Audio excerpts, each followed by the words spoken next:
I can't see this movie being acted by anybody else than the people that were in it. Who else is going to play Lester Burnham? Who else is going to do that? I guess now that we know he's a certified pedophile, he was the man for the job. He was 25 years later, and it's a different story.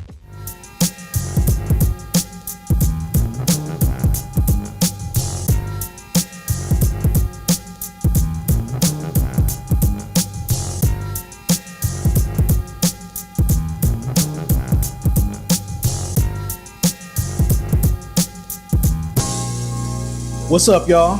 My name is Chris Ellis, and this is the Main Ingredient with Chris Ellis. Today, we're here talking about a blockbuster film from 1999. I mean, major blockbuster. But I'm here talking about this film with my homie Josh England. How you doing, Josh? I'm doing great. I'm excited to be here, and I'm excited to talk movie. It's good to have you here, man. It's been a long time since we linked up. You always been a good friend of mine. Always kept in contact through everything. So with this movie, I think we're going to have a lot of fun. Yeah. Well, we always have fun talking We always have fun anytime. Talking movies. Yeah, so let's get into it.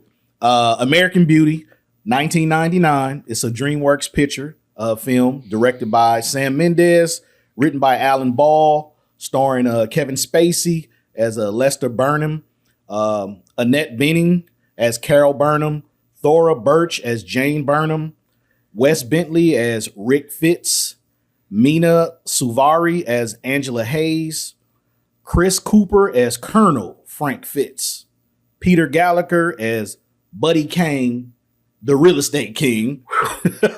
And this is the thing that people really need to understand. This was a $15 million budget on this film, and it made $356 million. It's a Hollywood elite film. I mean, Jesus. Well done.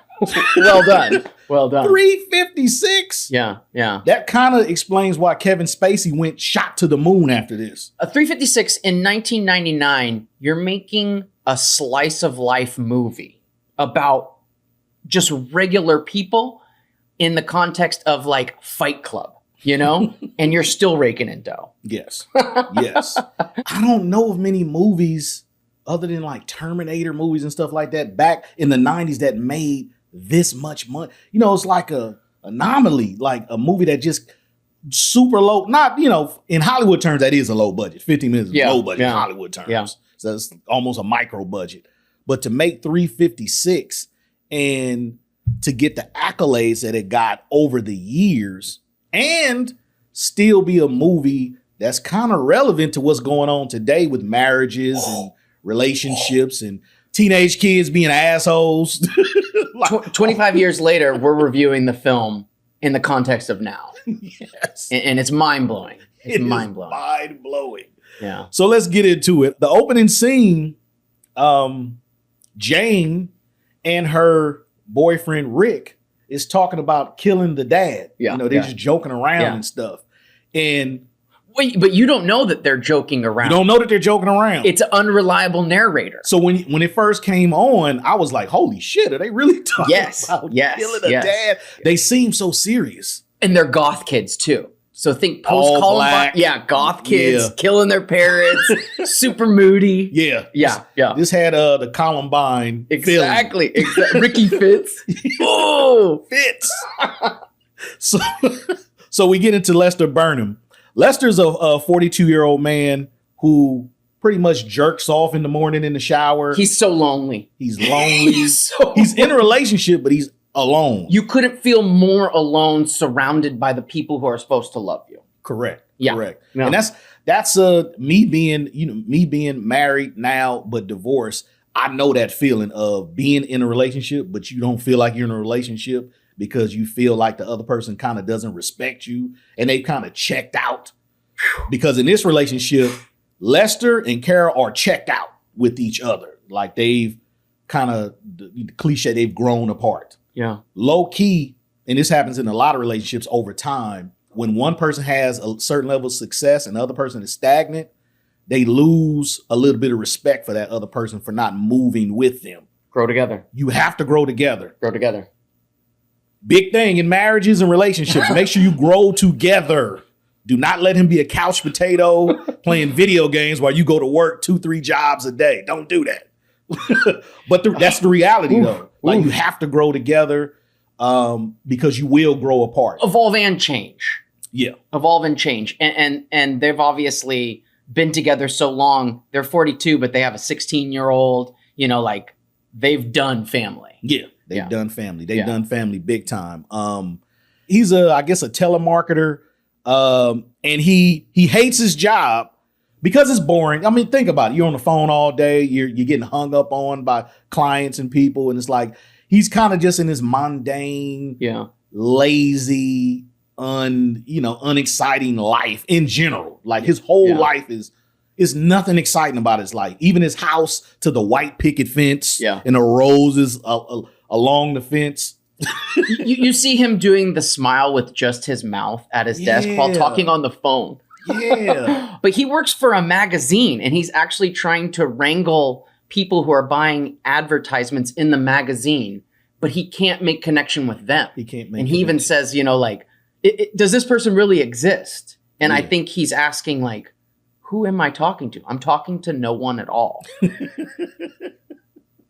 To no one to no one at all. Yeah. Out into the void. Do you know of people who live in this existence, like right now, today, where they have expressed to you, like, their life isn't shit? More people live Lester Burnham's life than live the life of looking for beauty in the mundane. Yeah. I mean, this is a critique on suburbia. So people who live in suburbia are conforming. They go to the 9 to 5. They give their life to this. They're told, like, you show up at 9, you get out at 5. And in that structure, that's your life. You don't see outside that wall. Yeah. I mean, the opening scene after that where Lester's saying, like, I'm 42 and I'm alone. This is the highlight of my day in the shower. Yeah. Jerking off in the shower. This is a highlight of my day. That was sad. That music cuts in, and you could be listening to, an English documentary on wildlife. And because you're looking at someone who's just living this mundane routine and has been for 15 years. Yeah. I think more people are living that than are living a life of art and expression. I agree. I've talked to more people. I know more people in my life, friends and family, that are bored with their lives than lead exciting lives. And not really exciting, but just something that's meaningful to them. Like, everybody's doing shit that's just not meaningful. Yes. They're just going through the motions. Yeah. And, one thing my mother always told me was, like, don't do that. Don't just go through the motions of life. Live life how you want to live it. Yeah. The way you want it. And if you got to crash out and burn, you did it your way. Yep. At the end of your life, you just don't want to be full with regrets. I wish I would have done this. I wish I would have done that, And even at the age I am, I have a few regrets, but not many, because I've been able to live the life I wanted to live for the most part. You're going to have regrets, but the scariest thing is that you wake up at 42, knowing that you've wasted 15 years of your life. Yeah. And he breaks bad because at the job that has promised him his life, they say, we're going to let you go. But he knows the dirt on the company. Yeah. And he's like, all the dirt. Oh my God, you're going to fire me after giving 15 years of my life to this business. Yeah. He has all the dirt. He knows where the bones are buried and everything. And he let it be known. Yeah. Yeah. I know the boss spends money on strippers or whatever stuff. The hookers. And like $50,000, $60,000 of people's salary on hookers and stuff. So I'll tell it all. Yeah. He's finally feels like he's having this I'm a fight back moment. I'm not going to get pushed over anymore. That's where he breaks bad. Right there in the office. But we get to the scene where they're having dinner at night, the first dinner scene. Yeah. And you can tell who rules that house. They're listening to fucking Lawrence Welk music, having a traditional 3-person dinner under candlelight. This is all Carolyn Burnham's idea of what dinner time should be for a family. The daughter hates it, and Lester definitely hates it. But they deal with it because they know mom, happy wife, happy life type of situation.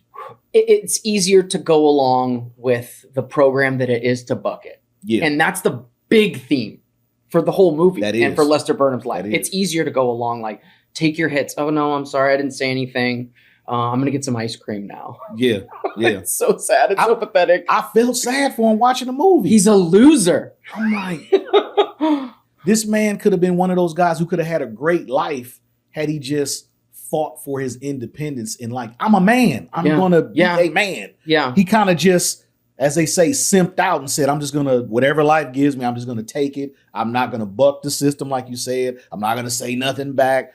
I mean, you can't go through life like that, man. He's checked out completely. He's completely that is someone checked completely out. checked out. And he says so after the dinner to Janie, because he's in the process of Breaking Bad. And he goes up to Janie and says, I'm sorry I haven't been more available. He's been there with his body in his presence, but in his mind, he's gone. He's gone. He's on the moon. He's gone. He's on the moon. It made me feel sorry for him because it's like, that's not really a good existence to be in when you just checked out of life, of enjoying life. He didn't enjoy nothing but jerking off in the morning. In a way, I'm already dead. Yeah, right. He's already dead. So he didn't care about too much, nothing else. Then we get to a part where the next door neighbor, son, Rick, is filming. He's filming the family. And that struck me as weird also, because when I first saw it, I was like, is he a peeping Tom or whatever and stuff? But we learned later, like, he likes to, I guess, examine life. And he's about living and habitats of, natures of people and things and stuff. Yeah. But you didn't know that from the beginning. He just looked like a peeping Tom. He just looked weird at first. In 1999, to be on camera is to be vulnerable. Yes. He's got a handy cam. Today to be on camera is almost ubiquitous with life. Yeah. You're never not on a camera. But in 1999, that was something that was going into your life and capturing your moments. Yeah. So this definitely feels creepy to us. Ricky Fitz is living a life of art and expression and looking at the details. And when the Fitz moved next door, you have a sounding board for extreme conformity and extreme expression. In the military dad, he has fallen in line. He can't see outside of the strictures of the military. And Ricky is like, this is not a way to live. Right. And I think Lester Burnham has to make the choice in Breaking Bad, whether he wants to be military dad or he wants to be someone who's living a life of expression and art. Right. And he sees that. So that informs the context of which way Lester Burnham's going to go. Going back to Rick and his home life, his dad seems like a man out of the 1950s. And we're talking, this is supposed to be present day when this movie was made. It was supposed to be present. So we're in the late 90s. Yeah. But for some reason, his dad feels like Ward Cleaver in an army suit. He's still watching the military films as a form of entertainment, laughing at them because he's told he's supposed to do that. Mm-hmm. He has a crew cut. Also, sorry, mind all over the place. Okay. Central casting. Oh, Chris Cooper. Chris Cooper is a beast. As the military dad with that high and tight haircut. It's so frightening. He's so intense. Everything is so every little conversation. Like at one point in time when somebody rang the doorbell, he looked at the wife like, "You have company?" I'm like, "Ooh, was he gonna smack her if she had company?" Like, he's been smacking her. He's been smacking her. She's dead on the inside. She is. Oh my gosh. I felt worse for her than anybody in the entire movie. You feel that she is a walking zombie. She has no existence other than to serve Frank Fitz dinner, lunch, breakfast, and go sit down. Yeah. That was her existence. Yeah. Breakfast, lunch, dinner, go sit your ass down. Talk about the living dead. She's the living dead. She was the living dead. And I'm starting to think that maybe the quirkiness or weirdness of Rick some of that might have came from his mom and what's going on with her. Maybe. I mean, yeah. But she's kind of weird. I'm just saying. But growing up in 1999 with a dad who's from the 50s, I mean, art and expression are saying there's something sick with society when you fall in line with everything, Yeah. And he goes outside. He's part of the, society. And society doesn't act like his dad, stuck in the 50s. Yeah. And his dad is this crucible of violence who's beating him, physically beating him. Yeah. And so instead of bucking the system, you remember when the gay couple comes next door and the reaction that Ricky Fitz has to give to his dad to prove that, like, oh, I think that's wrong. Yeah. It's all smoke and mirrors. Yeah. So he gets that there's something wrong with that amount of conformity. Rick actually has the best understanding of who his father is. Yes. He knows exactly who his father is. And how to negotiate and that. How to negotiate that. So Rick isn't as wild and weird as we think. He understands what's going on in his household. He understands his mother has whatever issue she has. And he definitely understands his father because they were incidences where it could have went wild and crazy, like fight me back and stuff like that. He knew how to talk to his dad to calm it down. Oh, imagine having to develop that sense of survival. Yeah. You know, and he brings that to the rest of the world in society. Yeah. He dresses, stripped down. He gets the job. He says, I am a functioning member of society. But on the inside, he's running his weed business. Yeah. You know, he's big weed man. Big weed man. And exploring his passion and looking at the mundane, videotaping the bag and stuff like that. Yeah. So he gets it. He's actually our most normal guy in all of it. You're right. Out of all the main characters, leading men, the men in the movie, he's the most normal one. Because he just knows how to negotiate the craziness around him. Yeah. He's a chameleon. He knows how to fit in any scenario. You feel like Rick, even when they were talking about going to New York at the end of the movie, you feel like he was going to be fine. Yeah. He was going to be A-okay. He was going to be better. He's going to be better. He's getting out of this violent house. He was going with 40,000. He was going to be good. He was going to be fine. He was going to be better. Yeah. So then we get to the part where the daughter is a cheerleader at the high school and they go to the game and she has a halftime dance routine with her friends and especially her friend Angela. Yeah. Angela Hayes. Yeah. And Lester does not want to go. Mm-mm. He's more or less like, I want to watch this show on TV. Do we really have to go? Yeah. He's like, I don't want to see this shit. It's boring. She doesn't really want us there, which is true. She did not want her parents coming because she pretty much hates her parents, but most teenagers do. So they go. The girls perform their cheerleading dance. After it's over, Lester and Carolyn gets introduced to Angela. Yeah. But before that, Lester is sexually aroused by Angela during this halftime dance. And that's where we start seeing the rose petal theme come into play. The Lolita sequence. That is crazy that he singled out her out of all pretty much the gym was empty in his mind. It was just those two in the gym with a spotlight on her. And he just focused like a hawk on his prey. Which we were talking about earlier is like, if this movie was made today, it would come off as very creepy. It comes off as creepy. Yeah. It comes off as creepy. You could not lean into giving the main character their fantasy as they see it now. Correct. I don't think so. I mean, if someone tried to do that, you would be making, kiddie porn or something. Yeah. And it would really turn people off. But in 1999, they allow the main character to lean in, and they allow the audience to see it. Lolita. Yeah. They allow the audience to see how sick this guy is. Yeah. That's what I loved about past movies is like they let writers and directors express what's going on in their minds without worrying about how society would see it. Yeah. Now everybody's worried about how you would seem to other people. I don't want to make a movie about this because I would seem like a creep. Yeah. Back then, just express yourself. Yeah. Whatever the movie is, just express yourself. So I'm so grateful that we have movies like this in the archives where you can see the mind of a man like that in real time of this is how some men think. Yeah. Yeah. We might not like it, but we got what happened with Woody Allen? He fucking adopted a 12-year-old or something and ended up marrying her. Not great. Not a good thing. Yeah. Well, so I think that this movie and Alan Ball is making a critique on this and writing from the perspective of the main character and leaning into it and really showing it. He's making a critique. People these days, even if you're making a critique, they stay with the superficial like, oh, no. They're not allowing room to breathe for the critique. This is wrong. Yeah. But it also bookends something really important. Lester Burnham is on the precipice of Breaking Bad. He's in recovery from 15 years of being beaten down by his job, his home life.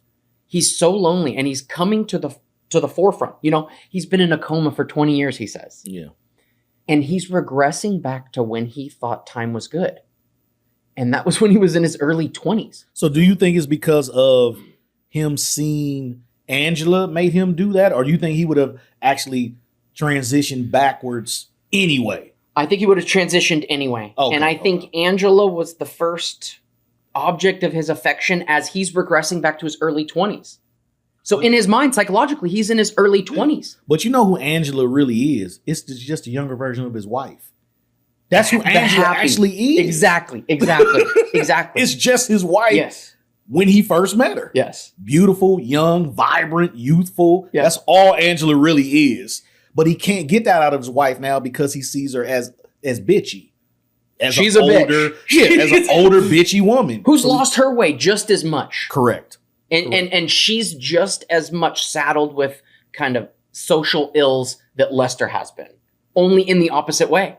She's accepted conformity and she's embraced it and she wants it so bad. Yeah. Success and all that other real estate stuff. So now we get to the part where he's in bed with his wife.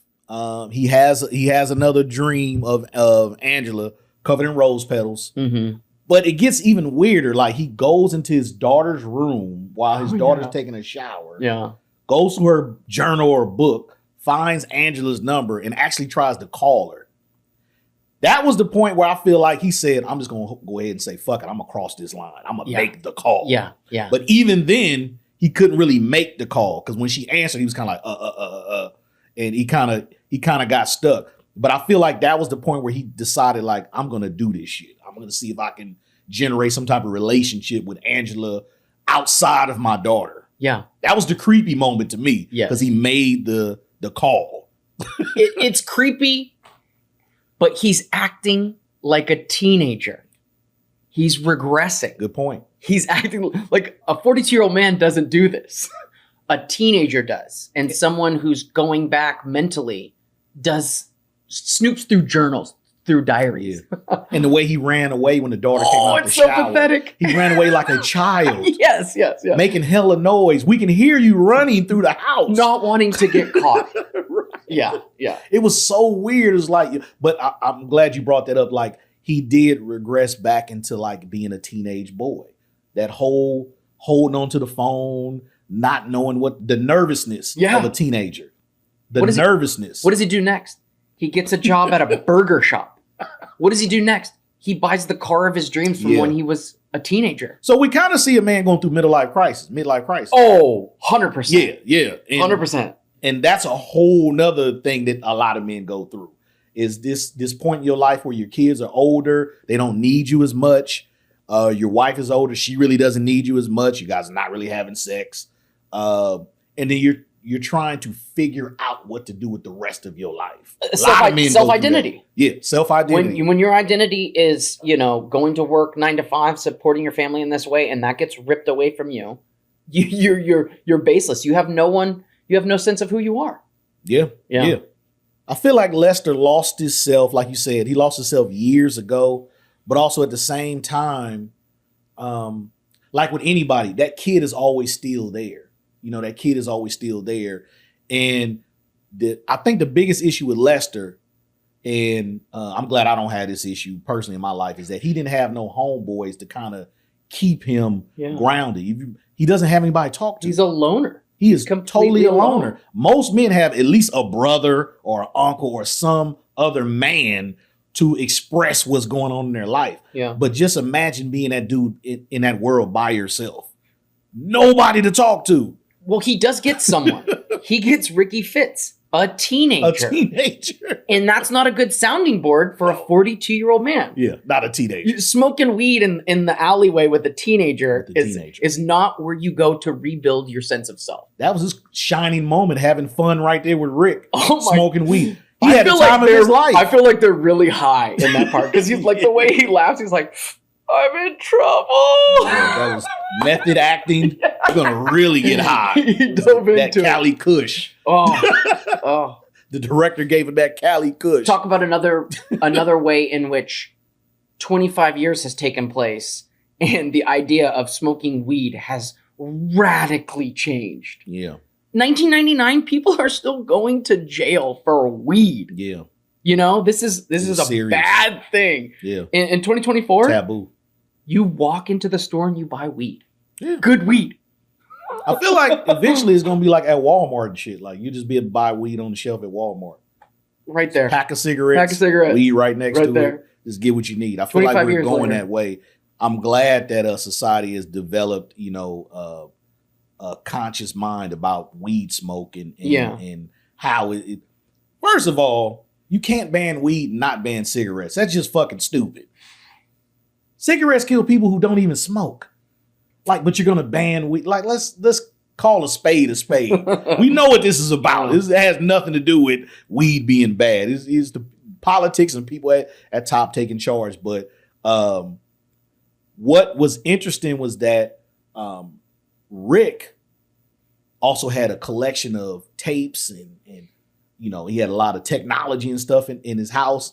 And I don't know why, and I don't think he ever explained in the movie why he collected all that data. In your opinion, why do you think he saved all that stuff? Like, what do you think? What was the point of him saving 10,000 videotapes of people? So instead of just like erasing over it and recording again, Ricky Fitz sees American beauty in the minutia of life. And there are all these ephemeral moments, these fleeting moments. And again, Ricky's steeped in a household of violence, of conformity. Fact. And he wants out of that. He needs to leave. And so like, superficially, you could say he's a stoner, but there's more depth to Ricky. He has his handy cam and he sees all these beautiful moments in life and he needs to anchor in those beautiful moments. So he's capturing these all the time. Right. He wants to see them. And he even admits most of it's just whatever. It's garbage. It's garbage. Yeah. But in those tapes are these magnificent moments. A grocery bag floating around is not beautiful to a lot of people, but it sums up the kind of consumerism, the trash, the materialism that is American beauty. And for Ricky Fitz, capturing these moments is his release. Yeah. It's his way to see outside of this conformity. Yeah. I've had one friend in my lifetime that was similar to Ricky Fitz, that they saw life and electricity in everything that they saw. It's a better way. Yeah. It's a better way to like, see Chris, things. You don't see the cloud? Like, you're not tripping over this cloud? I'm like, it's a cloud. No, you don't see what's in the cloud? I'm like, I'm thinking they're crazy. Yeah. But they're actually seeing something going on up there. Yeah. So as I get older, I'm like, I'm more conscious, like maybe they did see something I just couldn't see. Well, maybe they have that third eye. Like, I don't know, man. But we can't be too hard on ourselves. We have bills to pay. We have kids to wake up. Shit to worry about. I'm not a teenager with a video camera, looking around all the time. And that's another way for Ricky to relate and explain the beauty in life to other people around him. That was so dope about Ricky. He could explain the beauty that you couldn't see in life. Exactly. He could explain it very eloquently. Translate it, share it. And so capturing these moments for him was his way of communicating. Yeah. So now we get to the real estate event where Carolyn drags Lester. Lester does not want to go because he doesn't want to go to anything. But she drags him to the event, and this is where Carolyn gets chummy with Buddy Kane, the real estate king. Buddy is there with his supermodel wife, who she's hot as shit. And hates him. But once again, she's hot as shit. Yeah. She's definitely out of his league, but he has money and resources, so that kind of puts him league level. Yeah, league level. As a man, we understand the resource thing. Like, we can be visually, our women can outshine us, but money wise, it can kind of put us in the same category. But deep down, he's got to be unsettled with that too, because of course he has an affair with Annette Bening's character. Of course. Which means he probably wasn't having sex either. Something's wrong. Yeah, something's wrong. Yeah. And also his wife looked a lot younger than him. Yeah. So now we're dealing with image. Yeah. It was kind of weird. So Lester has a drink, violently kisses his wife in the mouth in front of Buddy. Oh, yeah. I don't know what point he was trying to prove. He didn't give a shit. He just that this was dumb. I mean, he's looking at his wife flirting with the real estate king. Yeah. And he doesn't give a shit about that either. He doesn't care about that. He's almost, he's so checked out and he's in the process of breaking and redefining himself. He's like, oh my God, this is a pathetic place. Yeah. And I'm pathetic here. Everyone here is pathetic. This is all a facade. This is all materialistic. I want out. And then Ricky Fitz gets him out. And look, let me tell you this as being a married man, married twice. As married men, we get dragged to a lot of shit we don't want to go to. Of course. And I feel just like Lester sometimes. Like, I don't want to fucking be here. And no, I don't want to meet your girlfriend's husband. I have my own male friends. I don't need any new male friends. So I understand that part of, as married men, sometimes we get put in positions to keep the peace. We'll just go along with it. So I understand that point of view. But this is also when Lester meets up with Rick, and they smoke outside. Yeah. And Rick's boss comes outside and says something to him like, you need to come back inside and finish. I don't pay you to stand out here and smoke weed. Rick says, basically, fuck you. Fuck off. You don't have to pay me. I quit. And that amazes Lester because he doesn't have that type of control in his life to just quit anything. He has to deal with the consequences of coming home and telling his wife shit like that. Yeah. But Rick, being a free thinker and a free spirit, Rick is like, and also he sells weed. Yeah. This is the not cover. Forget about this is the cover. Yeah. Not forget about the 40 G's he's kind of has at home. I feel like this, even if Rick didn't have $40,000 at home and it wasn't a huge weed dealer, he still would have the personality to say, fuck you and this job, I'm out. Yeah. His mentality was, I'm going to do what I want to do with my life. Isn't it amazing that Lester Burnham sees that as a superpower? Like, he could have flown, he could have had X-ray vision, but just to tell someone to go fuck themselves was a superpower that Lester Burnham didn't have. At all. And he was amazed by it. He said, you're my new hero. You're my new personal hero. A kid, an 18-year-old boy is your new hero because you saw him stand up for himself. Yeah. And in your life as a 42-year-old man, you don't have the balls to stand up for you. Not even against people in your own house. Yeah. You don't even stand up for yourself. I mean, he's been conditioned by 20 years of being beaten down. Right. Yeah. It's so sad to see that, man. It's so sad. But I'm so glad that Rick kind of gave him that second spark. I mean, he got a spark from Angela, seeing Angela. Yeah. But Rick gave him that real spark. Yeah. Like, that's the type of mentality I need to have, like Rick, like my homie Rick. Yeah. Tell people to go fuck themselves. If you're reinventing yourself, you're picking and choosing the best parts you see from your heroes. Yes. So Carolyn comes out. She's kind of drunk. She's set up some type of date with a buddy, a business date, business lunch. So they go home and Angela's there with their daughter. And Angela, once again, is overly flirting with this grown-ass man. So let me ask you this. Angela, what type of home life you think Angela came? Because we never saw her home.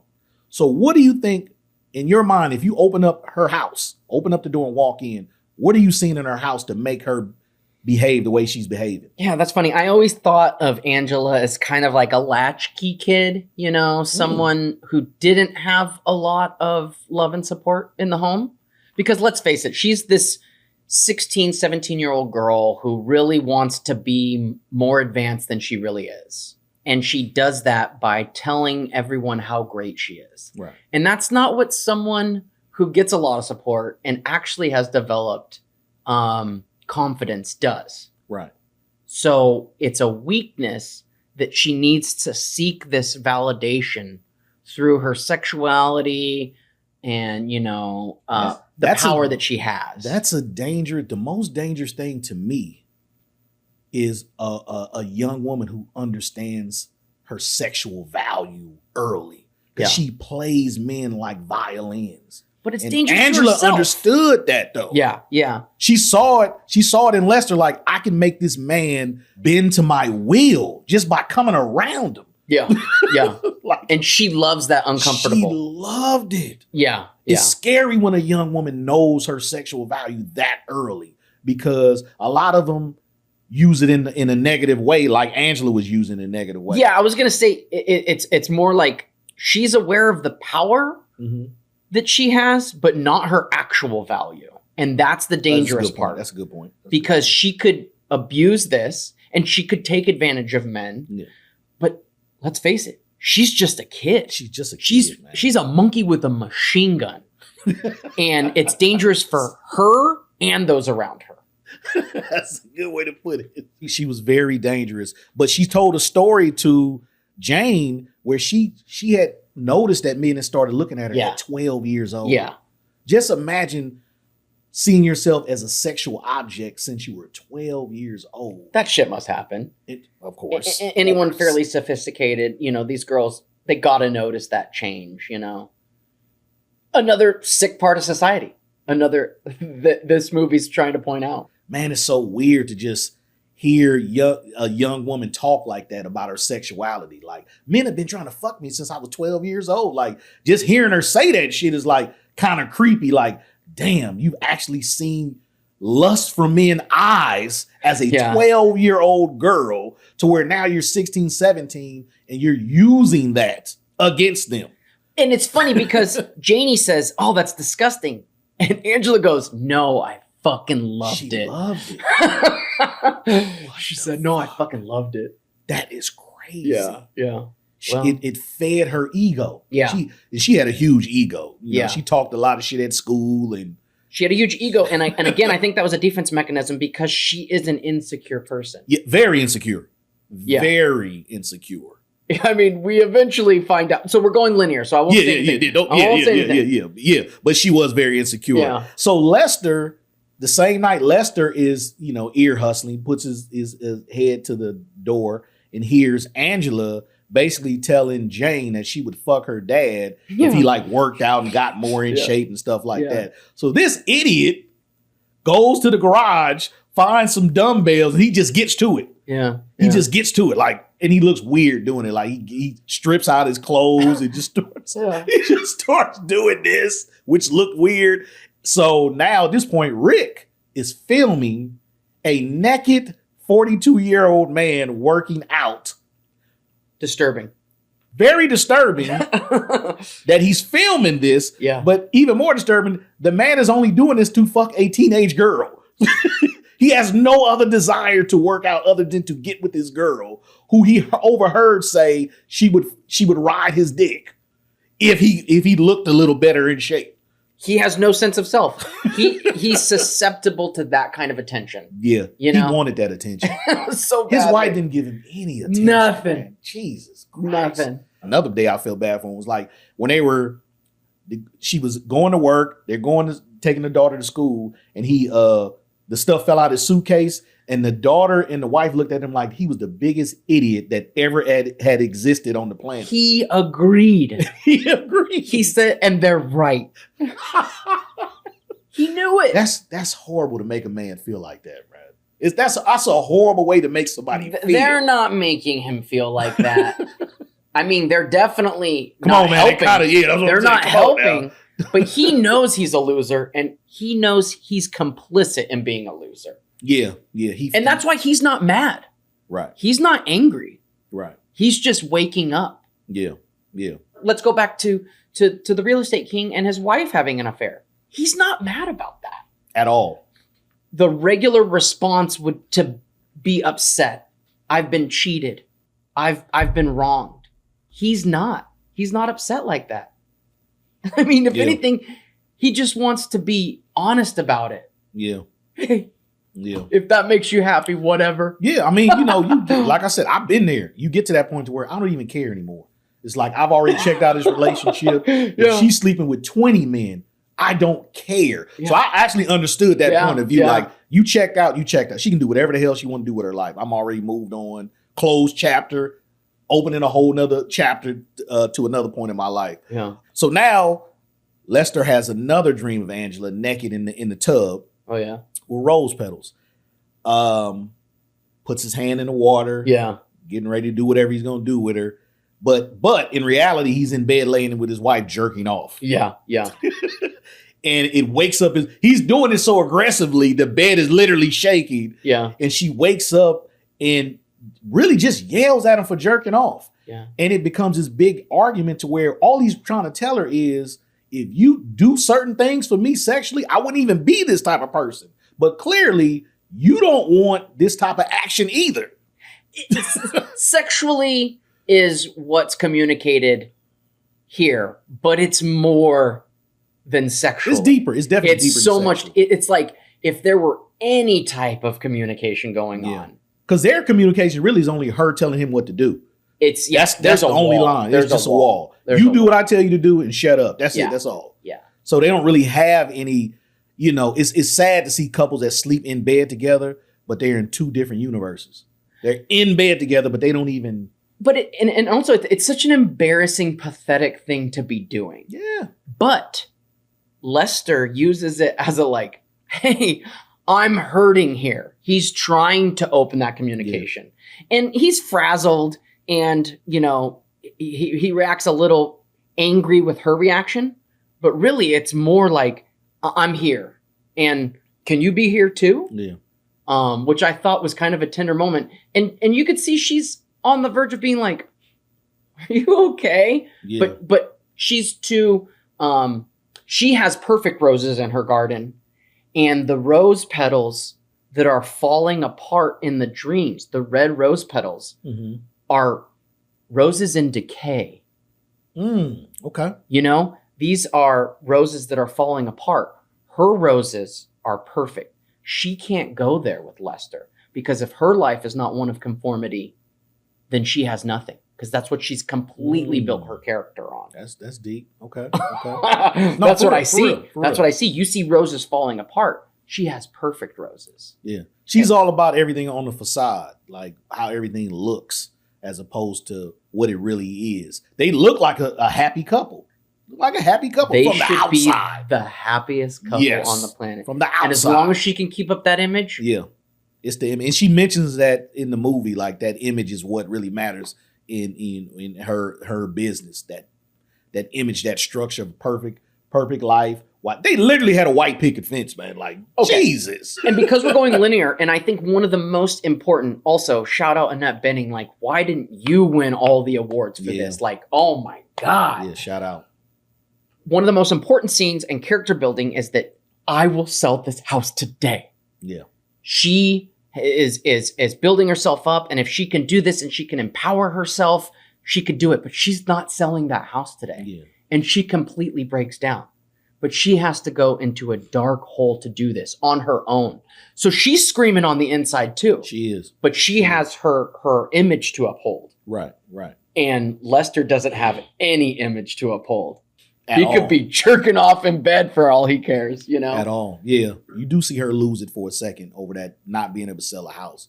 But then again, she was lying about a lot of shit about the house too. The lagoon. Yeah. The lagoon in the back. And the women were like, this is not a fucking lagoon. Scrubbing it, this is a great house. It's just a fucking regular ass house. It's just a regular house. She was trying to oversell it, basically. You could polish a turd. Yeah, she had a breakdown, but you did try to see her build herself up with I'm going to sell this house. I'm going to sell this house. And maybe a lot of real estate agents go through that where it's like you have that lull where you can't really sell a house and you start feeling like it's you. But it might not be you. It might just be like a bad house. You caught the algorithm wrong. Yeah, it might not be you. You know what I'm saying? So I kind of get where she might have thought it was her. So that also brings up why at the real estate event, she wanted to hook up with Buddy because she wanted to pick his brain. Yeah. I think her intentions were actually good from the beginning with Buddy. She did not want to sleep with him initially. Yeah. She really just wanted to figure out why he was so good at selling homes. Like, you're the fucking real estate king. Give me some game. I think that's all it really was in the beginning. But he kind of enamored her and kind of immersed her in his aura. Yeah. And she kind of started drinking the Kool-Aid. And that's when it changed from, not just a business relationship, but this is a dude that I can really, fuck with for real in a relationship type of thing. She's also very lonely too. She's extremely lonely. She's suffered 20 years of a wall between she has her sexual frustration too. Yeah. She had sexual Now, the one thing I would have showed if I was a director, I definitely would have had a scene where she was probably masturbating too. Only to show that she is going through the sexual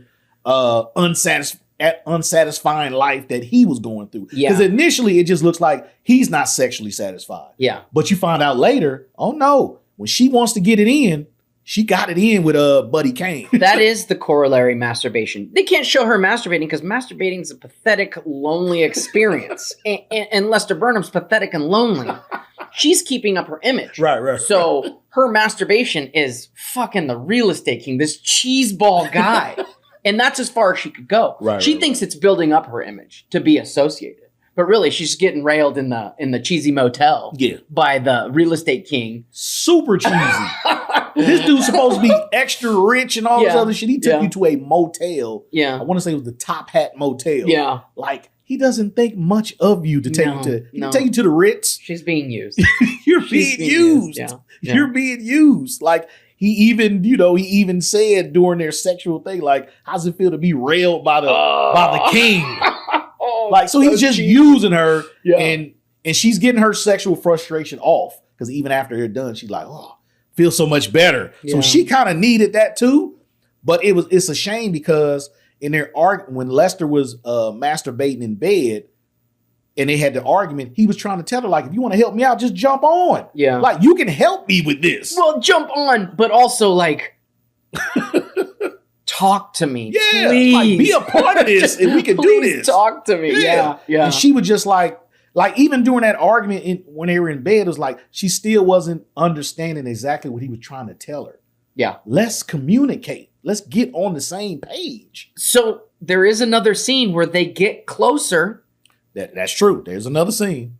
Okay, maybe we'll talk about it. There's another scene. So Carolyn catches Lester working out in the garage, right? Yeah. So he's trying to bust his chest out and get his arms ripped and stuff like that. And what's weird is, like, he's working out, but he's smoking weed at the same time, which doesn't really make sense. Teenager. But he's acting like a teenager. And she's literally yelling at him for that.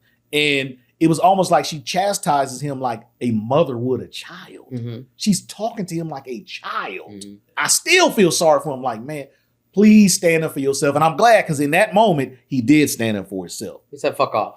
I'm going to do what the hell I want to do. Yeah. You're just a money-hungry, grubbing bitch, basically. Yeah. And I'm going to live how I want to live. So that was the moment I was like, yeah, fight back, Lester. Let her know you're going to do what you're going to do, man. Yeah. Like, stop letting her step on you, man. Yeah. It was really none of her business why he was working out. Let the man work out. Like, Jesus Christ. Yeah. Like, like even nowadays we have, men have man caves and stuff like that. There's a reason why men now have man caves. Leave me alone and let me just watch these sports, drink a beer with my buddies, and let me have this moment to myself. Yeah. And Carolyn just would never let him have those moments. She would interrupt those moments. Even the masturbation. She would interrupt every moment he had to himself. She had to be in control. She had to be in full control. Why are you working out? Why are you smoking weed? Why are you listening to this music? Why are you in the garage? It's like, what? She was really a bitch. She was a horrible, horrible wife to have. Yeah.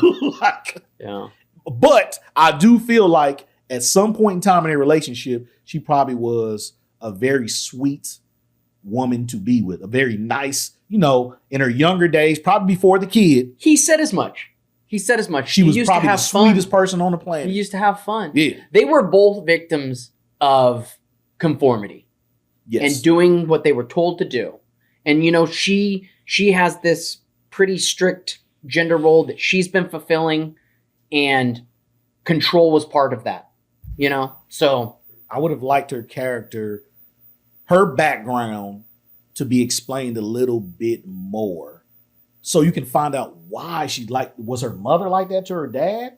Like, they never really go with her and Angela. I feel like those two characters, if they could have just stretched out time a little bit more in the movie and gave us like 3 hours instead of 2 hours, and just showed us Angela's home life and Carolyn's home life, because other than life getting boring and people changing, I feel like Carolyn probably grew up in a house like this, where she saw her mother be this way with her father. Totally. You know what I'm saying? And it would have been nice to see it, even if it had been a phone conversation with her talking to her mom and her mother saying like, you keeping that man in line over there? Yeah. Like, so you can kind of see like, oh, that's where she gets it from. Yeah. Her mother's on the phone telling her, are you keeping Lester in line over there? You know? But the movie does enough by having Lester say, you used to be fun. You used to have fun. And I think the point there is that anybody can be beat down by 20 years of suburban conformity. That's a lot. That's a lot. Anyone can be beat down by 20 years, man. So regardless of where she came from, she could have come from anywhere. You know, having to have that control and that society sickness, you know, it's suburbia, it's materialism. Anyone can be beat down by that. Yeah, that's true. That's true. So now we get to the point to where Lester's company is firing him. So this is Lester's shit kicking moment. He's going to throw it right back in their face. This is where he tells them, I'm really going to tell everybody what's going on here with the boss spending the money on the prostitutes and stuff like that. So he finesses 1 year's salary with benefits and walks out of the office like a champion. This is the time where we see Lester finally, he's not having it no more. Nobody's by the horns. He's not having none of that shit no more. And he literally says like, I don't have anything to lose at this point.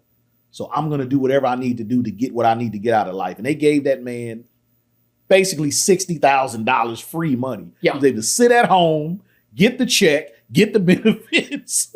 Well, there's a threat of sexual misconduct allegation that he uses. So it's fairly illegal, but he's emulating Ricky Fitz. Correct.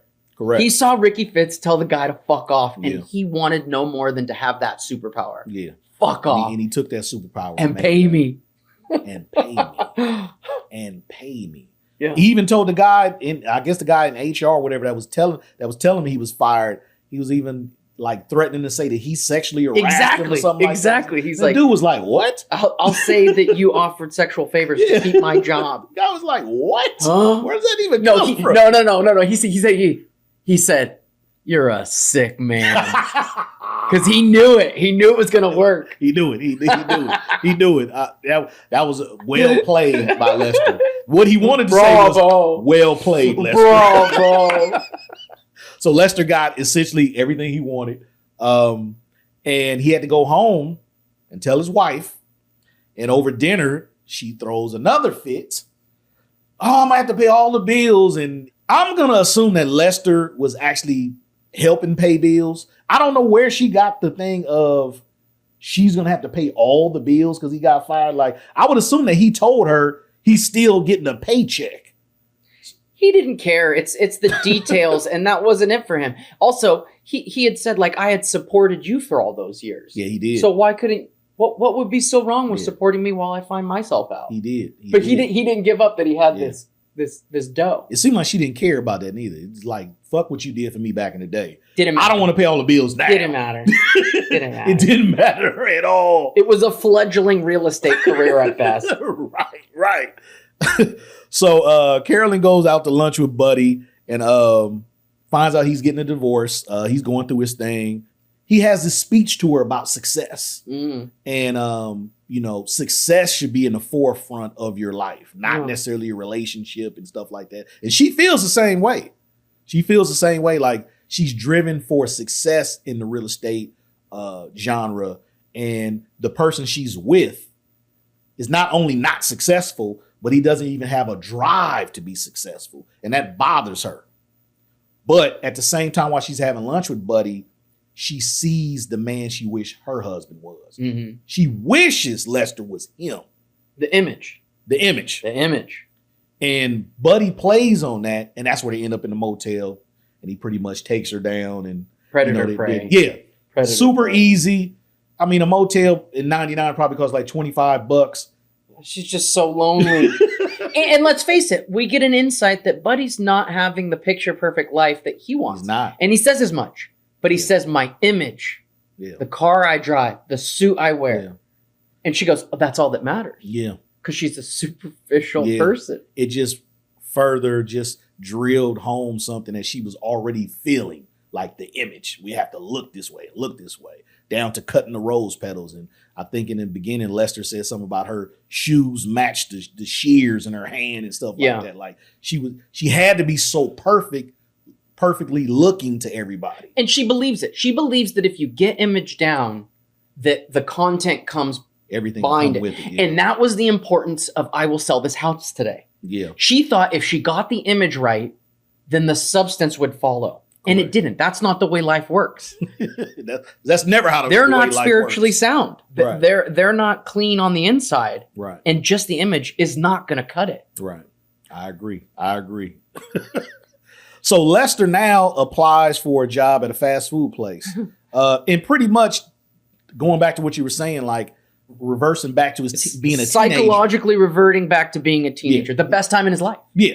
Going back to being a teenager, and he's highly overqualified to where people are looking at him like, we don't have a manager's position, sir. He's like, I don't want to be a manager. I want as little responsibility as possible. As soon as they look at him, I feel that. Yeah, like I want as little responsibility as possible. And I can say that by knowing that, in my past having jobs to where I could have been a lead or a supervisor, and I would literally say, I don't want that responsibility. I don't want it. Yeah. It's too much. Yeah. You got me in here with these idiots, and you want me to control these idiots I work with. Too much responsibility. Not my job. Not my job. Let me do my one thing for 8 hours and go home. Yeah. So I understand that. There's a lot to be said about that. Absolutely. Yeah, I understand that point of view too. We also get to the point where Jane and Rick, they start a full relationship. He starts to explain to her his life, his life story. She starts to get more details about why he is the way he is. Because remember in the beginning, she just thought he was a weirdo. Straight creep weirdo. Yeah. And come to find out he's not really a weirdo. He can explain why he is the way he is in very good detail. In contrast, he has none of the image, but all of the substance of character. Yes. And if you give it time to breathe, if you communicate, you get to the substance. Yes. He does nothing to fix the image of success. In fact, it behooves him to keep it down low. Yeah. He looks like a Mormon, He's got a pressed white shirt and, but he's selling weed. Angela said he dressed like a Bible salesman. Yeah, exactly. Why is he dressed like a Bible It's the opposite of Billy the real estate king. Right. Yeah. Total opposite. And it's kind of the opposite of his dad too. Like, he doesn't really have any characteristics that his dad has at all. No. Which is weird because normally, only child, father, a daddy's boy, he would have some type of, he has none. He's totally opposite of his father.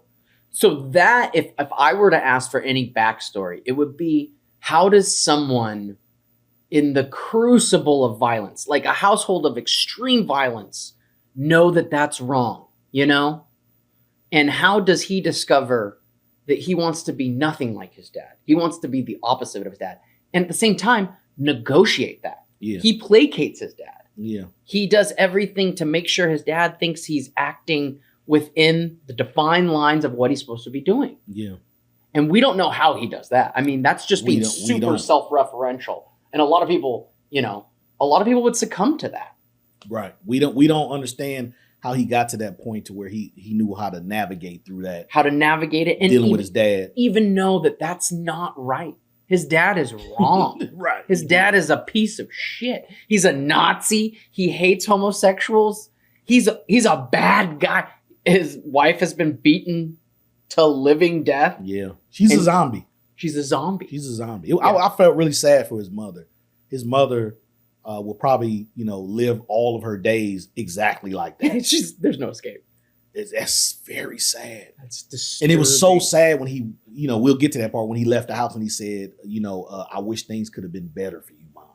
Like even he understood. Yeah. My mom got screwed in all this. Yes. And he's abandoning her. And he's leaving her with this Bye. man. And it's like, that was such a sad moment to watch somebody you love as much as most people love their mothers. And just to know that she got the bad hand dealt in life. Mm-hmm. She got the bad hand and she's going to die this way. Yeah. Like it's not going to get better for her.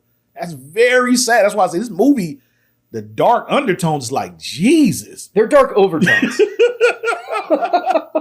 Good God. Rick takes the next scene. Rick takes Jane to his home and he shows her the Hitler China from the Third Reich. Yeah. He also shows her the video of the paper, the bag blowing around. Yeah. And he explains the whole energy of the bag. Yeah. And you got to kind of see how his mind works. Yeah. How he sees things. He doesn't see things like everybody else. To most people, it's just a bag blowing in the wind. It's trash. It's trash. He doesn't see it that way. It's American Beauty. Yeah, he does not see it that way. Like I said, I've had one friend that was the same way. They would see a tree or clouds and they would just see something that none of us saw. Yeah. And now that I'm older and I'm getting even more into my spiritual well-being, it's like maybe they did see something. There's Buddhism in that. Alan Ball, practitioner of Buddhism. Oh, see, I didn't know that. Okay. And there's Buddhism in that. The ephemeral, the only here for a blip in time. Yeah. I think that was huge Buddhistic energy coming through Alan Ball. Maybe he saw something in that bag blowing around that just people wouldn't see. Yeah. You know? Yeah. I mean, you never know. So now we get to the point to where Rick's father beats the hell out of him. You know, Frank beats Rick badly because he found out that Rick got into the cabinet and showed the Hitler China to the girlfriend. Yeah. And he gives him this. He beats him. Rick calms him down by knowing by doing negotiate. The only way Rick knows how to do is how to negotiate him down from the anger. And then Frank gives him this speech about discipline, structure, and so now you get in the mind of Frank like, oh, he's not just a military dude. He's a very disciplined, organized, straightforward. Left, right, left. Like he's one of those guys. He wouldn't know how to exist without being told what the next step was. There you go. We see society resemble that in situations like prison. Yeah. Some guys are in prison so long, they can't function outside of prison. Yeah. Somebody has to tell them when to eat, when to shower, when to go exercise. Yeah. So a lot of times prisoners, and this is a real statistic. A lot of times people that have been in jail for 30, 40 years, they will commit a crime when they get out to go back because jail is their home. Society is too fast. The cell phone bullshit, they don't understand that. Technology, they don't want to deal with that shit. Life is very simple for a lot of people. And Frank is one of those guys. His life is very simple in that house. Yes. I have my wife who doesn't say anything unless I tell her to say it. She cooks breakfast, lunch, and dinner. She sits down and shuts up. My son stays in his room all the time. He doesn't really cause me too much problems. So I can deal with this life. Yep. This life is structured, blah, blah, blah, blah, blah. But he's trying to pass on that structure to a son who's a free spirit, a free thinker. That shit ain't gonna work with Rick. I feel like, and let me ask you this question. Do you think that over time, Rick would have just left the house anyway and went to another state and just left his family? Or do you think it would have taken what it took toward the end of the movie to make him go? Inevitability. He was going to do it anyway. Yeah, I mean, we're seeing him turn 18, so he's now actually an adult. I think that this was a long time coming for Ricky Fitz. Yeah. I mean, that house looked so miserable to me. It really did. Yeah. Even when Jane walked in and the mother said, "I'm sorry for the mess," Jane looked around like, this fucking house is spotless. What the fuck do you mean a mess? Yeah. Like, that's so because weird. that's what people say. Because it's just that's what people just say. What people say. Yeah, it's just that is the role, and that's the role that they've been given. Yeah, and we see it all the time when you meet up with somebody and they say, "Hey, you look nice today." You say, "You look nice too," and they can look like shit. You've just been told to say it back. It's what you say. You've been told to say, "You look nice too." Yeah. And they can be wearing pajamas. You look nice too. You're right about that. So we see Carolyn going through a phase too. She's clearly having an affair. She's shooting guns, which that wasn't her identity at first. So you can kind of tell like something's happening with her too. So I'm glad they showed that, like, other than just the affair, that excitement that she's been looking for, she's getting it through gunplay, going to the range and stuff like that. And even the guy that works at the gun place is like, you getting really good at this. Yeah. Like, which means she's been there a lot. He knew her by name, which means she goes there a lot. And I guess it's to release some frustration, which Buddy Kane told her it would. Yeah. You should go to the gun range. There's nothing more powerful than shooting a gun. And she took him up on that. And she got some freedom in doing that to the point to where she had her own gun. Yep. Sat it right there on the seat in the car when she drove. Like, she became a gun-carrying mom. Yep. which wasn't her original identity. She was not like that. Correct. And I think you see, because she's not dumb. She's just the victim of this kind of societal abuse, just like Lester Burnham. And you even see her crack a little bit. Remember when he's at home and he's playing with the RC car and they have this tender moment, you know? She's broken the rules. She's having an affair. She sees Lester, you know, not reacting the way he's supposed to react. Something's changing in her. Correct. And they even go so far as to have an intimate moment in which... On the couch, yeah. They're on the couch. Yeah. She gets gripped right back into that conformity when he almost spills the beer on the couch. Their relationship could have changed for the better had she just went with the flow. Exactly. That's all she had to do. It's just a fucking couch. That's all she had to do. And it would have been a different movie. Yeah, it would have been at a totally that different point movie. right there. But she couldn't let go. No. She was too tight. She needed the control. Yeah. And if she had just let go, and Lester gave up at that point. Yeah. Oh, you're fucked. Yeah. There's no chance of survival. Yeah, you were a lost cause. You're a lost cause. We have the house to ourselves. It's just a fucking couch. We have the house to ourselves. We're already in an intimate position. Let's just go with the flow. She could not do it. She almost did. Almost. But she got pulled she right started back moaning. in. Her eyes started to close like she tried to get into it. In her sickness. Yeah. That was another moment where I was like, damn, if Carolyn would have just went with the flow, man. Lester could have been a happy dude. At least they could have both been happy. They could have both been happy. But you're right, it would have been a different movie then. It would have been a different movie. Totally different movie had she went with the flow. We get to a point where Rick tells Jane about how he got put in the hospital, after his dad beat him. Also, this brought up the Columbine thing to me because Rick reminds me of those type of kids. Mm-hmm.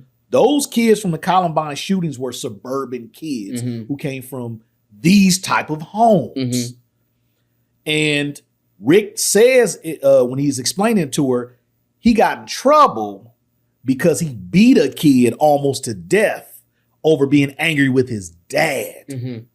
And that's what we're seeing. We've been seeing it for the last 20, 30 years. A lot of these school shooters, they have issues with their parents. It's not really the kids. I mean, they blame all the kids getting teased. Kids been getting teased forever. So let's not make that the reason. It's really what's going on inside of the home. Yeah. That's the issue with school shootings. And I feel like, and I'm glad it didn't turn into that in this instance, but I feel like in some other universe, Rick would have been a Columbine shooter. Yeah. Easily. Yeah. His dad has a fucking weaponry of guns. Yeah. He hates his fucking dad. Yeah. He hates pretty much what's going on in his life. He would have been the typical Columbine shooter. Yeah. So and here's another thing.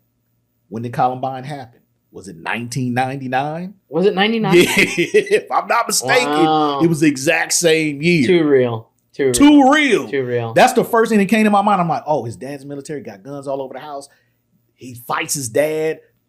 Repressed anger. He almost killed a classmate, but really the anger was toward his dad. I'm like, that's Columbine all over again. So it just made me go to that point to be like, oh, this is how those kids end up like that. That's got to be on purpose too. Yeah. and if he didn't learn how to negotiate, like when he goes into super submissive placating his dad during these moments of extreme violence, if he didn't learn how to negotiate like that, because he's a fairly sophisticated and intelligent individual, he would have been the next school shooter. True. Because that's what happens. Yeah. And it also leads to the inevitability that he was on his way out. He was going to be 18. He had to get out of there. Yeah. He was on his way out. He had his little money saved up. He had his connections. Like you said, he had connections even in New York. So he had his little network set up. So at Frank is outside. I think he's working on his car, or waxing his car. He sees the interaction between his son and Lester, and he can't really understand what he's seeing. Yeah, but Lester does something that he probably shouldn't have done in front of Frank, which call me. Yeah, like yes. You don't know how it looks to a man. Yes. To see another man say that to his son. So Frank obviously took it the wrong way. Like, what the hell is going on? He's like, call me. Like, weirdly saying it. He's a homophobe. Yeah, he's a homophobe. So he immediately goes there. It goes right there. He didn't say anything at the moment about it, but you can tell the wheels start turning. Like, okay, what the hell is going on here? Yes. The fuck is going on Yes. between my son and this man? And it gets worse because he goes into the room and he sees the tape. Yeah. The tape that his son Rick took of Lester working out naked. And he fucking lost it. It's a weird tape to find. It's a weird tape to find. Without any context. A weird tape to find, dude. By the tape. Why is this man working out naked? Why is my son filming him? It's a very weird tape to find. So, and I think most parents, most fathers would be like, what the fuck is this? You'd have to have a conversation. We're going to have a conversation. I'm not going to beat you like he beat him, but we're definitely going to have a conversation. We're going to have to talk about this. This is not normal behavior. Yeah. Under no circumstances. But it's wrong. Yeah, of course.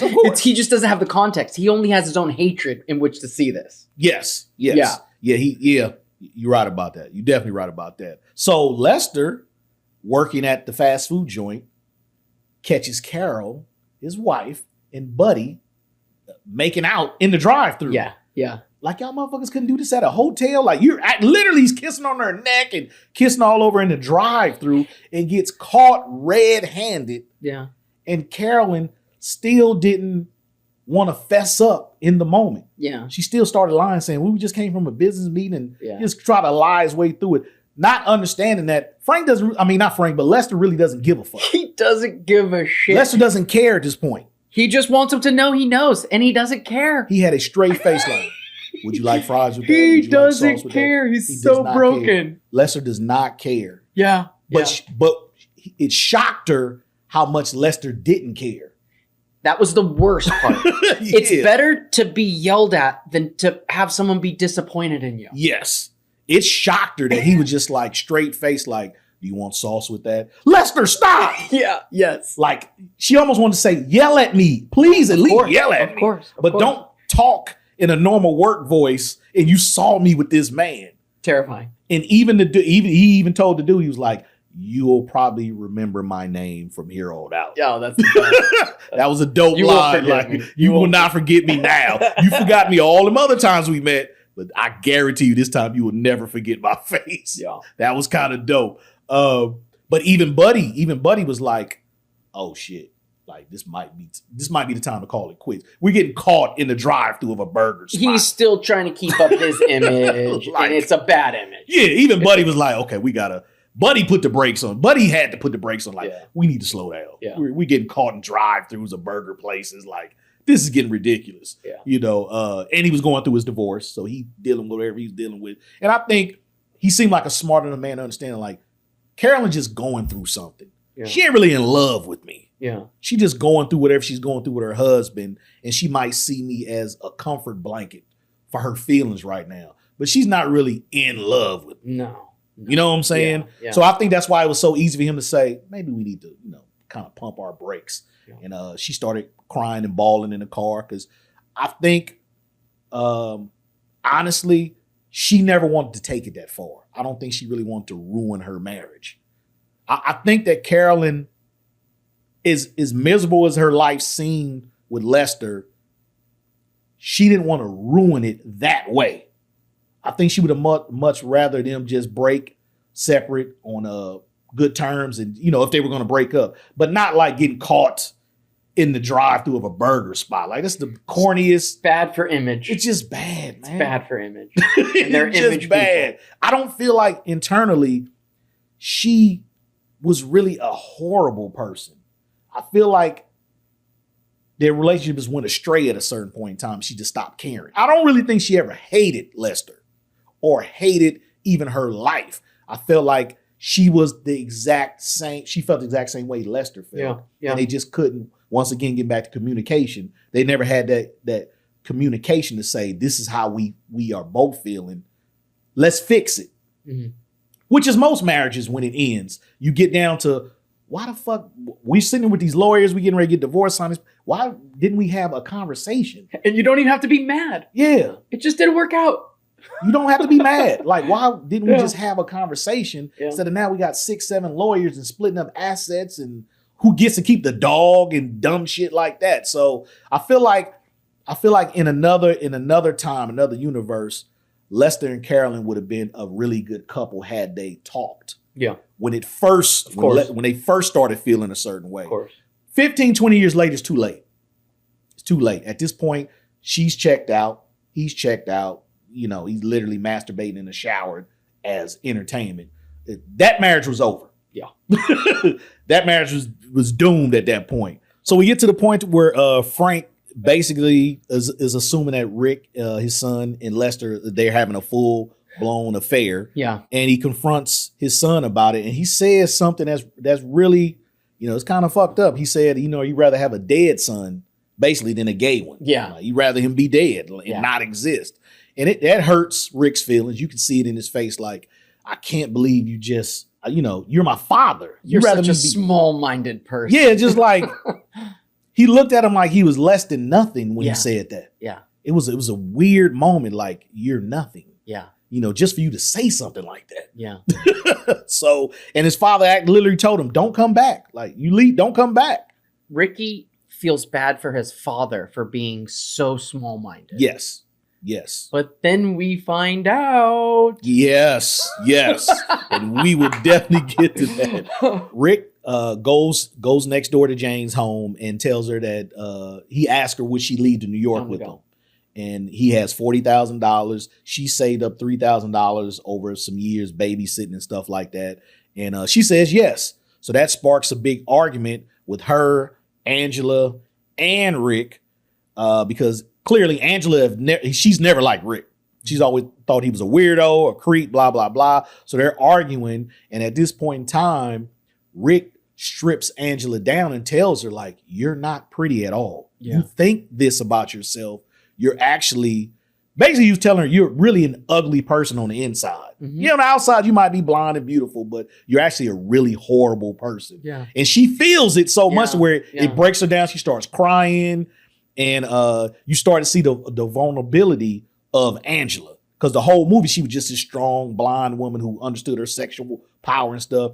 But when Rick checked her, she turned into a little girl again. Yeah. We seen her true identity, which she's just a teenage girl. Yeah. Insecure. Yeah. All that stuff. But it took for Rick to tell her that, for her to actually see it. And he said it so calmly. Yeah. As only Rick can do. Yeah. Said it very calmly. You're not pretty. You're ugly. Like, there's nothing pretty about you. So they have an argument. Frank confronts Lester in the garage. Huh. Soaking wet. It's a rainy night. Lester lets him in the garage. Lester's thinking he's comforting a man going through whatever he's going through with his son or whatever and stuff.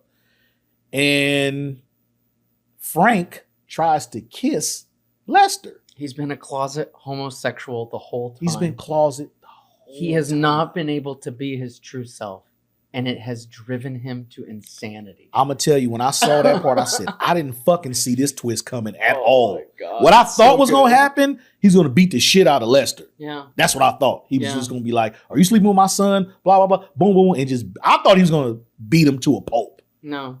If not shooting. But I definitely thought it was going to be a lot of violence. When I saw him try to kiss him, and even Lester was like, hey, yo. Because he got the whole context wrong. I'm not that way. What's wrong with you? Yeah. Yeah, it was weird seeing that. But you've heard gay men and women say this all the time. Usually people who go super hard homophobic, those are the ones. Because your average person doesn't care. I mean, this is just years and years of having this secret inside of you. And that's what makes this kind of crazy person. Yeah. And also, he's getting rejected for being himself for the first time. Yeah. And so it reinforces that he was wrong. That he is not, he's not healthy. He's not healthy. And that's the breaking point. Yeah. And it definitely was a breaking point. And that's the breaking point. Literally a breaking point. So Lester catches Angela crying. She hasn't left their house. So he catches her crying.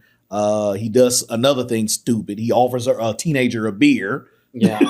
Yeah. He tries to comfort her, and he sees her as just this beautiful, angelic thing. So he sees her. He's built up who she is. Yes. He's bought into the confident young woman who is in control of her sexuality, who knows who she is. Yes. And that's why he's giving her a beer. That's what you would do with a woman. With a woman. Who knows themselves. Right. But this is a child. Right. It's a child who craves this type of attention. Needs it. She needs this attention. To validate herself. She loves that he's giving her this, that Lester's giving her this attention. So they get into undressing. He's undressing her. You know, her breasts are out and stuff. And she says, basically, she's a virgin. She's a virgin. She's a virgin. She has none of the sexual experience that she's claimed to have had. Which was the worst thing that he could want to hear. Shatters the image. It just shatters the image. Now he's an old creepy man taking advantage of a child. And he knew it at that moment. Like a ton of bricks. He knew it at that moment. I'm the old creepy dude. It's brilliant. It's great writing. Great writing. Because the narrative that he has crafted that goes along with what she's putting forth is completely shattered. Yeah. We do it all the time. Yeah. We make up the backstory. Yeah. We put what we want there. Yeah. And when the stark reality, that's not the way it is. It's the same as the military dad who's a repressed homosexual. The narrative is wrong. The narrative, the narrative is wrong. The image is shattered. And she spent the whole entire movie telling people about her sexual adventures. Building it up. The whole movie. She's more advanced. Even when she was around Lester, she would touch on him and talk softly and sweet and sexually, play them those mind games with them. To hear her say she had never done this before was like, even me watching, I'm like, the first time I watched, I was like, holy shit. This girl duped everybody. It was a great white hype. You fake it till you make it. You fake it till you make it. If that's who she wants to be, she fakes it. She makes up all the stories. We do this on little small scales throughout our life, but especially as you are a kid deciding who you are, who you want to be, what success is. You do it more and you ham it up and you pretend to be someone who's confident. We do see it amongst teenagers more than anything. You see men and women, young boys and girls lying about their sexual adventures. Of course. Oh yeah, I just had a threesome. Their conquest. Yeah, it's like, dude, you're 14. You have not had a threesome. Stop fucking lying, man. I've heard those stories when I was a teenager. You hear these wild stories about 14-year-old boys having these sexual conquests. And any adult in their right mind would know this. But an adult who's going through a midlife crisis, who has reverted back to being their teenager, not only is blinded from the fact that this is just a teenager who's trying to build themselves up, but wants it to be that way. Yeah. And so it's reinforced. Yeah. It's sickness feeding on sickness. Yeah. Only he's in the wrong and she's just being a kid. He's way in the wrong. There's no fucking getting around that. Thank God he sees it. Thank God he sees it. He went from... he'd still be in a lot of trouble for undressing a 16-year-old. Yeah, but he wouldn't have raped someone. That's true. He goes from being an Uber creep to a rapist pretty quickly. That's true. That is true. They stop. He comforts her, puts a cover over her. Now he treats her like a daughter. He has a moment of clarity. Yeah. She becomes like a daughter to him. Yeah. Treats her like he would his own daughter. Yeah. He sits down at a table and looks at a picture. And I love this scene. He's seeing how beautiful his life once was. Yeah. When it was a young version of him, a young Carolyn, and their daughter was a little girl. They were still happy. And he was just like, life was beautiful at this time. And he gets shot in the back of the head. And the worst thing, I ain't gonna say the worst thing about it. The thing that made me the saddest about it was like, he was finally figuring it all out. Like, I think he would have been okay. The rest of his life to me would have been A-okay had he survived that gunshot. Because it all got clear to him at that moment. Yeah. I think fuck it.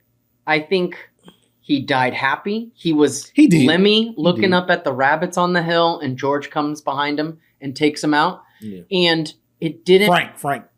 No, I mean, in the allegory of Mice and Men, Lemmy is looking up at the hill and he's blissfully unaware that George is going to shoot and kill him. Yeah. And so's Frank. Yeah. He doesn't know. Yeah, and he's happy. He doesn't know. And maybe he could build a life, but at least the last year of his life, he's lived. Yeah.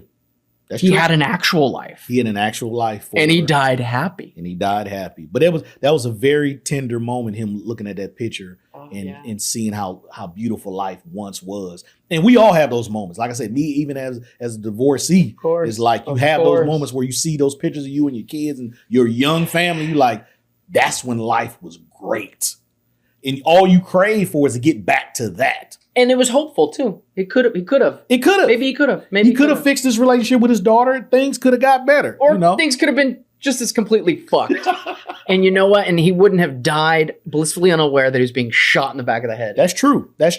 Now, Rick and Jane walk into the kitchen and see his dead body. And a weird thing happens. Rick looks at him, a dead body, in gleeful, happy amazement. And it goes back to what he was telling Jane before. It's like, he feels like sometimes in death, God smiles at you and says hello. Yeah. And that's so weird to think about it like that. And I want to say he said hello to the dead body. Yeah. So you can kind of see where his mind was going. Like, there's a lot of this in society. Certain religions don't see death as a bad thing. It's more or less like you just progress into a different... Death is just a door. It's just, yeah. It's the next room. Yeah. It's just, unfortunately, most of us, especially in America, we're sad about it and we just see it as this horrible thing. Yeah. But a lot of religions is like, it's just a part of life and you have graduated to the next realm of whatever the next realm is. Yeah. And I think Rick understood that. In his eyes, death was a beautiful thing. It was not a horrible thing. And when you saw him look at Lester, it was like, oh, he sees something that we don't see. Going back to he sees what other people doesn't see. Yeah. In Lester's death, he starts to narrate his life, from beginning to end and how he feels and the love and stuff. And the one thing I got out of this was like, he loved his wife. He didn't hate her. He loved her. He loved who she was. He didn't love who she became. He felt bad for her. He felt bad for her, but he really loved being a family man. He loved his daughter. He loved his wife. And he probably, if he had to do it all over again, he would do things differently. Of course. But he's talking about how life played out for him. Yeah. Yeah. And it was rough, good times, bad times, but how his life just played out in totality. It was great narration at the end. I love how he just narrated us through the end of life. Yeah, yeah. You know what I'm saying? Yeah. He said, life, some people talk about having flashes of this and flash. He's like, no. Everything played out. Mm-hmm. I saw it all. Mm-hmm. All the way to the lights went out. Yep. Most people don't never think of it like that. Your last seconds or moments playing out like that. The one dope thing about this movie, you might as well get to it. It won 5 Oscars. 5. What are the Oscars? Best Picture, Best Director. In the year that Fight Club came out, this was Best Picture? Best Picture. A slice of... Okay, sorry. 72nd Academy Awards. It won Best Picture, Best Director, Best Actor, Best Screenplay. Sam Mendes' directorial debut. And Best Cinematography. And which it was beautifully shot. It is stunning. It's like an art piece. Stunning. It's like an art piece. The color and the contrast. Yeah. Is the best actor Spacey? Yes. Of course. Should have been Annette Bening. Could have been. Oh my God. Could have been. But of course it was Spacey. Of course. Yeah. But 5 Oscars. And it went on to win dozens of awards in other academies. Dozens. And we're talking about it 25 years later. We're talking about it 25 years later. So, wrapping this all up, scale from 1 to 10, 7 being good, 8 being great, 9 being excellent, and 10 being a classic, perfect movie. No flaws. What do you give it? I've watched this movie. Well, there's a couple movies I've watched more. This is a perfect film. This is essential cinema. This is required viewing. It does so much with so little. It is a slice of life movie that asks the viewer to analyze their life and how they want to be happy. It's a philosophical piece, and the art is top notch. It's a classic. You give it a 10. I give it a 10. Okay. I'm going to give it a 9.5. Because? I'm going to give it a 9.5 Only because, and I mentioned it earlier, I wish they would have just explained Angela's life a little bit more. And even Carolyn's background. Minus half a point for lack of character building. You know. Wow. But that's it. That's all. That's pretty good. Just those two characters. I wish I would have known a little bit more about their backgrounds. Yeah. Because I felt like Angela, it would have been interesting to see her home life. Yeah. How was her mother? Is her mother a blonde, blue-eyed, beautiful woman? Yeah. You know what I'm saying? Or does she even have a mother? Is she only raised by a single dad? Yeah. So I would like to see how that would have played out in that. But other than that, everything was perfect. Everything was perfect. The only thing that's weird about this movie is that if you suggest it to someone, it says a lot about you yourself. Yeah. Like, hey, you should go and watch American Beauty. And if people starting out who haven't seen it, you know, my wife included, like, what the fuck are we watching? What is this weird shit? And I'm like, hold on, just like buckle up and Just stay the whole thing, Yeah. because it's not what you think. Yeah. Yeah. And Definitely I think not it's what you think. You become very vulnerable by saying watch American Beauty. Yeah. Because it says something about you. Yeah. Look, I'm a film director. I'm a screenwriter. I don't really give a fuck what nobody thinks. It's a great movie. Yeah. Very well written, very well shot and directed. I want people to see it because to me, I see it as a piece of art. It's great art. Don't judge it by the content. It's just art. Shout out to Thomas Newman, cousin of Randy Newman, did the score. Without the score of this like dystopian kind of syncopated marimba thing, I mean, this movie doesn't do as well. Right. Like that music ties together the art in a way that you could just watch it without the talking. You could watch the scenes. You could watch the flowers bloom. Yeah. You could watch the colors of the red being used throughout the film. So dealing with cinematography, I even love that shot with Rick and Jane walking down that street in the middle of the street. Brilliant. I'm like, that's a great shot. That's a cinematographer's shot right there. Yeah. I'm like, if you don't understand beautiful shots, that's a beautiful shot. Yeah. It says so much. Says a lot. It says so much. The name of the show being the main ingredient. I asked all my guests, in your opinion, what was the main ingredient of this movie? The one thing that made you give it a 10? Because you rated it a 10. The main ingredient is that the opening scene is an unreliable narrator in which we don't know what we're getting ourselves into, and that the actual express narrator is talking from beyond. Lester Burnham's dead. He's dead. And he's telling you about it. Yeah. And he invites you on a journey. And I think that sets you up for how does someone tell me and what do they need to tell me from the beyond? Yeah. And That's what's dope. important to this character, to this person who's lived a life. I was pulled in from that. And it didn't need to be a murder mystery. It didn't need to be action-packed. It was about people. Great story. And the story made it. And the story came from the beyond. In less than a year, I will be dead. Yeah.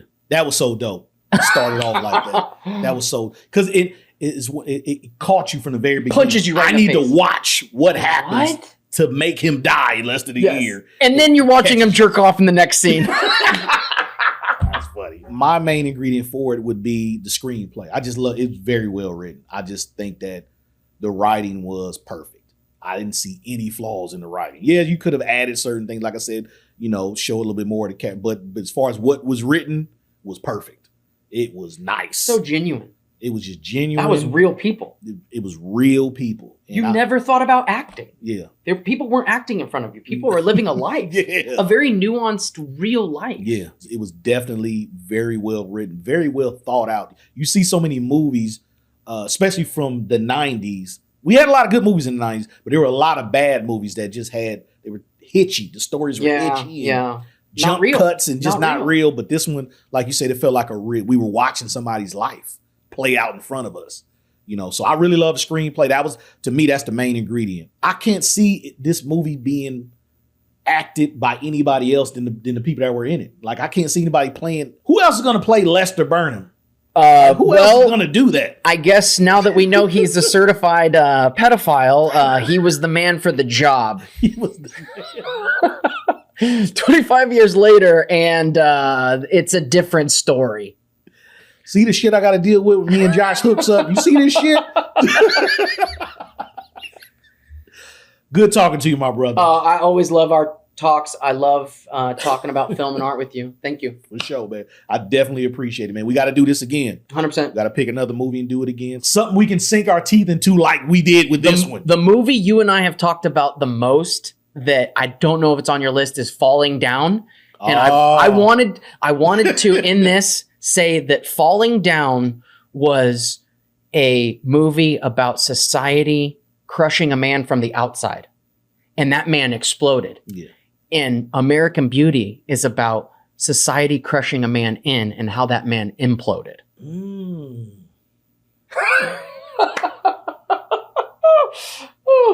That's why I like talking movies with you. You'll be right here, man. Anytime. We're here on the movies. We're here. Anytime. Appreciate you once again, my brother. We're going to do it again. I want to thank everybody that's been watching. You know, we just got it in with American Beauty. My boy Josh England, he came through. We're going to get him back in because I know you guys are going to love this episode. So once again, my name is Chris Ellis, Josh England. This is The Main Ingredient with Chris Ellis, and we'll see you next time. Peace.